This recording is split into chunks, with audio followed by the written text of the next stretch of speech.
Günaydın, iyi haftalar. Sabah haberlerde ne vardı? Bir trafik kazası var değil mi? Mardin'de de bir silahlı kaza vardı. Değil mi? Neden oluyor bu kazalar? Dikkatsizlik.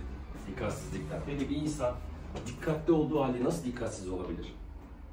Bir uyku apnesi olursa dikkatsiz olabilir. Evet. Araç kullanırken uykusu gelebilir. Süpersin, 10 numara. Kardeşim Mardin'den geliyor. Bizim için Mardin'den kalkmış gelmiş. Yaş kaç? 39. 39 yaşında. Dedi ki sabahları kalktığımda yorgun uyanıyorum. Yorgun uyanıyorum. Uykumu almadan uyanmış hissediyorum.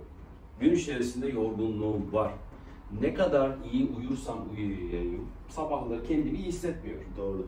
İşte bu bizim uyku apnesinden şüphelenmemizi gerektirecek cümleler. Bir kaza da yaptım bu arada. Evet, bizim derdimiz horlama değil. Horlama sosyal bir hastalık. Yani senin eşini, çoluğunu, çocuğunu, aileni rahatsız etmesi değil. Bizim derdimiz uyku apnesi, uyku apnesi, uyku apnesi.